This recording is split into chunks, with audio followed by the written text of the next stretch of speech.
One take, one shot. This is the SmackDown review where you get it immediately following SmackDown. You get my raw, visceral reaction, no edits even. And you're going to get my raw, visceral reaction to the Masked Man. Tonight, the Masked Man was revealed, and my reaction was, huh? Huh? Who's this guy? Who's this goober? Because, nobody knows who this guy is. It wasn't Seth Rollins. It wasn't Becky Lynch. It wasn't Chris Jericho. It wasn't even someone from NXT. It's like the Masked Man was this? Huh? What is going on here? I think it's a ruse. We'll talk more in a little bit, but first let's talk this belt on my shoulder. If you want this belt on your shoulder, all you got to do is comment below. I'm going to give it away. I give it away to a subscriber and a commenter. It's not a toy. Ow, it's a replica, and you can win it. I'm going to give it away, 20,000 subscribers. All right, so let's back it up before we talk about the mystery man. This mystery man that nobody knows who he is. Jey Uso. Jey Uso was not supposed to win the Elimination Chamber qualifying match on Monday Night Raw. It was supposed to be Bronson Reed, but Bronson Reed got injured mid-match. Jey Uso got put in, and tonight he got taken out. The moment we opened SmackDown had a good opening actually. For the first 12 minutes was very chaotic, and Jey Uso was being carted away in an ambulance, and had come to find out he is now out of the Elimination Chamber. And later in the night, Logan Paul and the Vision just happened to be there. We're still calling them the Vision. Give me a break. It's literally Austin Theory, Logan Paul, Paul Heyman now. But they're there, and they're like, put us in, coach. And then later, Jacob is like, I want in too. Drew McIntyre, it's his fault that I'm not in there. He attacked. And so we have a matchup between those two. During the matchup, to determine who's going to enter the Elimination Chamber, the Masked Man is revealed. And it's not even a jobber, all right? Austin Theory, he was a jobber that was revealed. This guy's not even a jobber. He's not from NXT. He's not from nothing. He's just he's local enhancement talent. And it's wait, what is going on? Now, two things I think happened. Either A, they've completely dropped the storyline, and this was just to close the loop, to just close it out and move on with our lives. And if that's the case, I mean, on some levels, I do understand it if they did that, because, well, that means, Braun Breaker got taken out, Bronson Reed got taken out. What can we do? Sometimes you just got to move on. Real life circumstances prevented the storyline from ever continuing. And that happens. But, so I don't think that if that's the case, I don't think that this Masked Man was the original plan. So I will give Triple H a pass if that's the case. However, I'm thinking now that Logan Paul qualified, yeah, he beat Jacob Fatu with the help of Drew McIntyre. We'll talk more about that later. But now that Logan Paul is back in the Elimination Chamber, or the Vision is in the Elimination Chamber, I'm thinking that tonight was a ruse. It was just a red herring to throw us off the trail. Because originally I thought Bronson Reed would be in the Elimination Chamber, and I was betting that the Masked Man was going to attack and cost the Vision the match in the Elimination Chamber. Right? The Masked Man would do that, and it would be revealed it was Seth freaking Rollins. But once Bronson Reed was out, scrap the whole thing, unless you get another Vision member in. So now all you got to do is have the same exact storyline now, because Triple H loves to do that. He just loves to have the same exact storyline no matter what. So now, instead of Bronson Reed getting attacked by the Masked Man in the Elimination Chamber, it'll just be Logan Paul getting attacked by the Masked Man. And tonight was just to throw us off the set. See, storyline's over. It was just a whatever. But no, I'm thinking you watch. If Jacob Fatu had won, then I would have said, yes, the Masked Man storyline is done and over. But because Logan Paul is in, I'm thinking tonight's Masked Man was just a trick to throw us off the scent. You watch. Tomorrow, we'll see. And if I'm right, I'll have a big, fat, I told you so. And if wrong, I'll be like, come on, guys, it's not a big deal. Is anybody ever even right or wrong? But yeah, so what about SmackDown though? What about SmackDown as a whole? I'll tell you this. This was a decent SmackDown if it was a 2-hour show.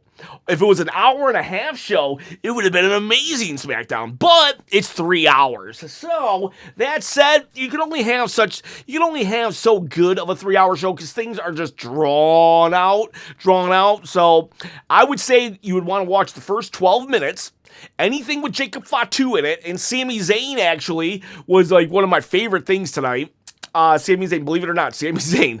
And the last match, I'd watch the last match and maybe the last 10 minutes of the women's tag team matchup. I think those are your really solid elements to the show. Otherwise, I would just kind of skip things. Just go on the WWE.com YouTube page and watch the highlights there. But we open up. And things are crazy. Everybody's like, oh my God, Jey Uso's been attacked. And then Trick Williams, oh my God, I need to do a standalone video on Trick Williams. This dude is something else. He comes in and he's like, well, it looks like 1 down, 5 to go or something like that. I don't even remember exactly what he said, but it was so funny that everybody was so concerned about Jey and he was just living his best life. Love Trick Williams. He is my favorite. He is officially my favorite WWE superstar right this second. And then we cut to Drew McIntyre in the ring, who, like, I love Drew too. I'm loving Drew too. I love Drew's title reign.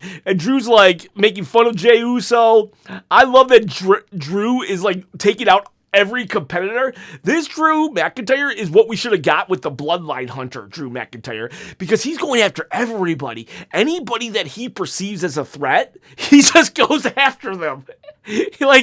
He's just a man on a mission. He's like a one-man army right now, and he starts making fun of everybody. But then Cody Rhodes comes running out, and Cody needs to stop using the big words and start acting like his dad more and be the common man, working hard with his hands. Yeah, it's like he sounds so pretentious. Like, see, I used one of those big $5 words, and now I sound pretentious. Like, he needs a Drew McIntyre. I forget what he said even, but it was just so like, come on, dude, nobody talks like that. Like, unless you just got done reading the dictionary. But Drew runs away, kind of, sort of.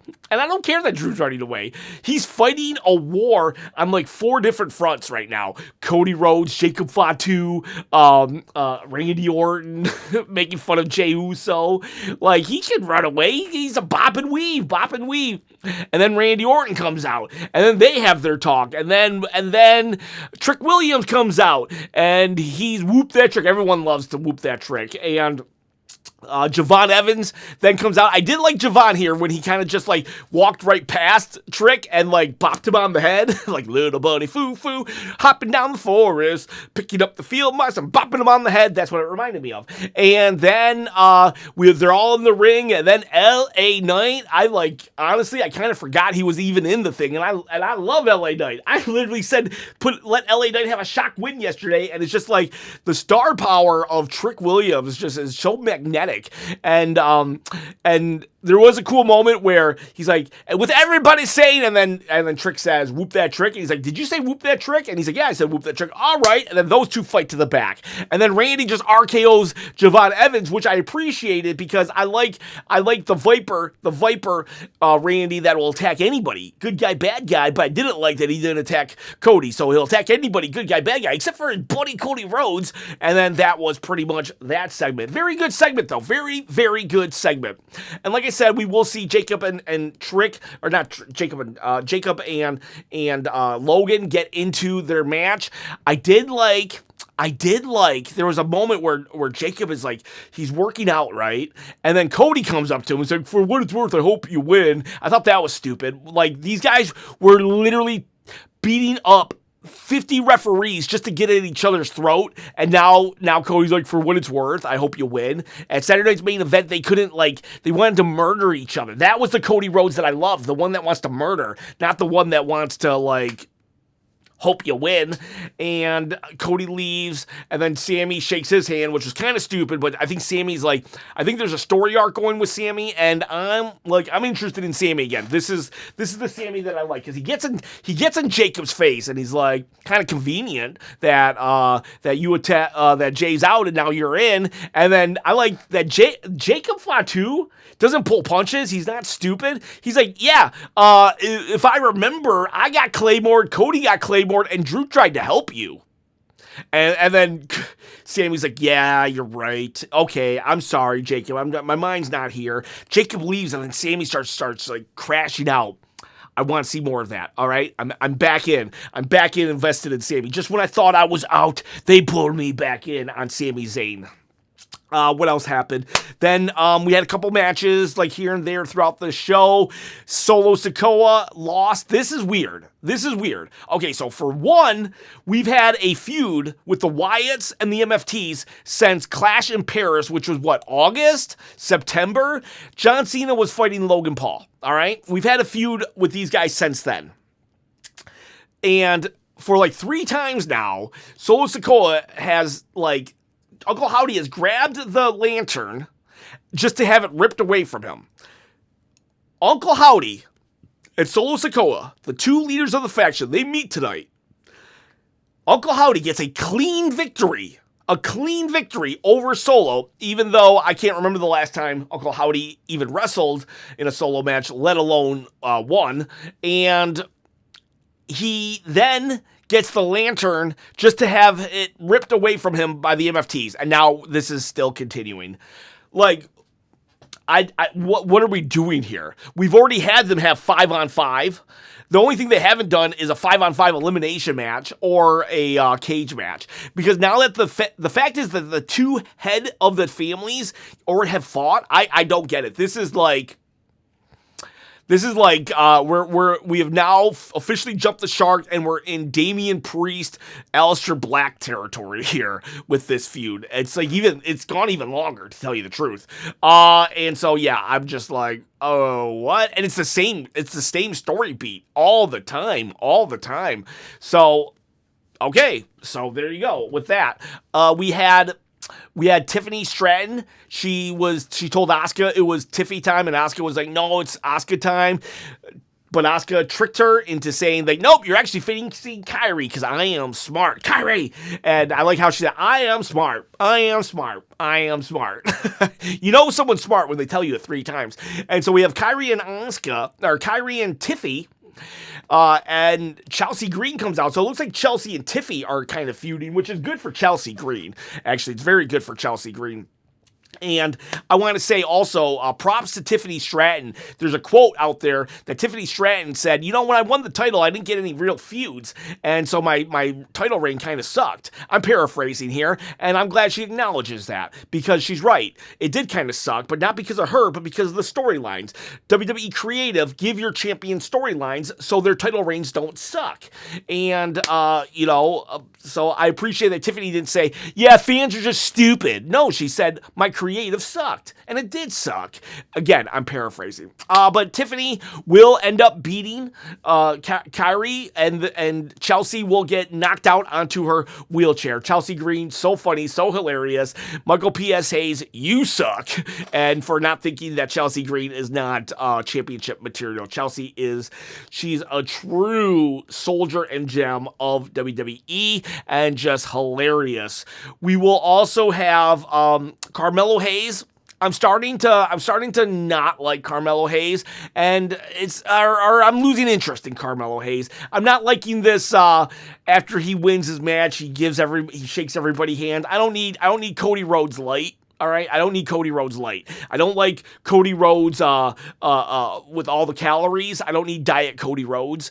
And Carmelo Hayes, like, just going up to Ilya, saying, Ilya, man, come on, I thought we were going to have it tonight. You need to start believing in yourself. Let's have a competitive match. I don't need that. I like, put the fries in the bag, you're washed, Carmelo Hayes. So this Carmelo Hayes, like, I am slowly losing interest as the weeks go by. Or at least just don't shake people's hands. You can be a cocky baby face. So Carmelo Hayes, he won his match against Matt Cardona. That will set off the Matt Cardona fans. Like, what'd you come back for, Matt? But you know what? I don't blame Matt. I don't blame Matt Cardona at all for coming back. It's WWE, it's his dream job, plus he gets to hang out with his wife now, Chelsea Green, backstage. Don't blame him at all. Paycheck, everything. Hey, you know what? WWE, you want me to come in and job out? I'll job out to Tozawa any day of the week if WWE were to hire me. So, yeah, Carmelo Hayes beat Matt Cardona in a good match. We also had Jordan Green beat Candice LeRae. Jordan Green beat Candice LeRae, and not Matt Cardona, her husband Johnny Gargano still planking in depression. There was a funny moment though with this depression, in that it's backstage. All the tag teams, R-Truth is telling everybody about how to get ESPN Plus or something, and they wheel Johnny Gargano by, and they all start laughing. And then Kit Wilson comes by and is like, "That takes strength to show that kind of vulnerability." Kit Wilson's so funny. Speaking of Kit and vulnerability, well, I guess not so much. Well, last week he fought Oba, so that was my segue. Oba and The Miz, they fight. Miz tries really hard to get Oba to view him as a mentor, and Oba doesn't at all. Oba basically squashes The Miz. I'm not a big fan of squashing The Miz, but I'm a big fan of Oba Femi. I think, oh man, it's gonna be hard to book Oba Femi in the future. Like, who's gonna beat that dude? This was an okay segment. I feel bad for The Miz, but I also understand The Miz knows the assignment and plays it so well. The Miz is really good. And he made Oba look really good through just that interaction. Got to flesh out Oba's character or his personality a little more. So good job there. There's a women's tag team title match, and we'll talk about that in a second. I just want to make sure I got everything else. Sammy confronts Logan Paul. Oh, Jelly Roll. Jelly Roll was in the audience, and his best friend Randy Orton never came up to him. That was weird. But you know who came up to Randy Orton? Aleister Black, or Karrion Kross. You know, Karrion Kross Light, Aleister Black, and Zelina Vega. They're basically doing the Karrion Kross thing. Like, we got in your head. And Randy's like, after I win the title, I'm coming for you. I think that's it. Other than we will have the tag team champions, the huggers. Who are they? The ones that hug a lot. Io Sky and Rhea Ripley, and Lash Legend and Nia Jax. I am very, very surprised that we didn't have Jade Cargill cost Rhea the match. Rhea Ripley took the pin. I know a lot of people, like, I'm not a big Rhea fan, but I think that she gets a lot of, that she doesn't deserve a lot of the hate that she gets, in that she does put people over, and she wrestles consistently and constantly, and just a lot of things, constantly compared to like other WWE wrestlers in today's day and age. And she put over Lash Legend. This is actually though why I hate that Lash Legend lost to Charlotte Flair like a couple months ago. Like, could you imagine Lash Legend not having that loss? She's still undefeated, and then she pins Rhea Ripley here. It would make her look so much more dominant. But yeah, Nia and Lash are the champions, and this is a great decision. Very surprised though that Jade didn't cost Rhea the match. I think they should have done that. I really do think that Jade should have been the reason, and then we could have had more of a story beat going into the Elimination Chamber. So I think this confirms though now that Rhea's gonna win the Elimination Chamber, because it's like now she doesn't even have the tag belt holding her back. She's off to the races. I don't know if I want her to be her facing Jade Cargill, but at this point, out of the 6 options, I probably would actually. I'd go with her or Alexa Bliss. Tell you the truth, maybe Alexa Bliss, because then Charlotte could even be more like I'm fine, because Charlotte is. I'm actually really digging Charlotte now that she lost to Kiana James and she's eating ice. I'm fine that my best friend's going into the chamber and gonna win and all these things. So maybe Alexa Bliss would be a good maybe Alexa Bliss would be a good winner in the chamber, so we get more character development out of Charlotte, and that bumps Alexa Bliss up. At once upon a time, Alexa Bliss was holding down the women's division. It was kind of like the 4 horsewomen over here and Alexa Bliss over here, so like maybe we get back to those days. But yeah, Io and Rhea, they held the titles for a good long time, and they did a great job, elevated those titles, and now it's time for Lash and Nia. I think Lash was crying as she was walking up the ramp. I think she got really emotional, and props to Nia Jax, because Nia took over kind of and grabbed her and hugged her, but wouldn't let her face be exposed because she's a heel. I know she's a human and stuff, and I'm not saying it's a bad thing that she got overwhelmed, because I would. I cried when AJ Styles gave a speech, or when John Cena tapped out. So I could only imagine if I won my first WWE title at all time. But Nia, the veteran that she was, kind of made it where it wasn't seen. Technically, it wasn't seen, so we can't say whether or not she cried. So that was a great job on Nia Jax's part. Congratulations. Great choice letting them be the tag team champions. I hope they hold it forever, because who's going to beat those two? They're giants in the men's division, let alone in the women's division. And then we had the Jacob Fatu and Logan Paul match. It was iffy. Who's going to win? Ultimately, I will say that Logan Paul did win. And I know a lot of people hate Logan Paul, and that's fine. You can do whatever you want.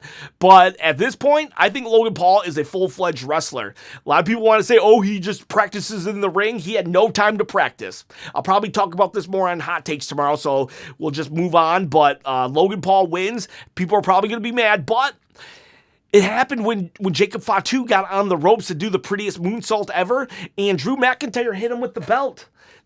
I think that's a really good way for Jacob to lose here.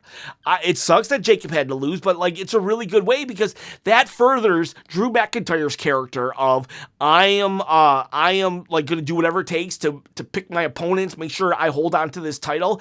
Now Jacob Fatu, though, it's very important that we don't do a Braun Breaker with Jacob Fatu next week or at the Elimination Chamber. Jacob Fatu has to completely crash out, and if Nick Aldis gets in his way, Jacob Fatu has to attack Nick Aldis. Nothing should stop Jacob right now. It's okay that Jacob lost because of Drew, but now Jacob has to go completely nutsoid. That's the key. If Jacob just says, okay, I'll just be a good little boy and wait my turn, then this was pointless and stupid.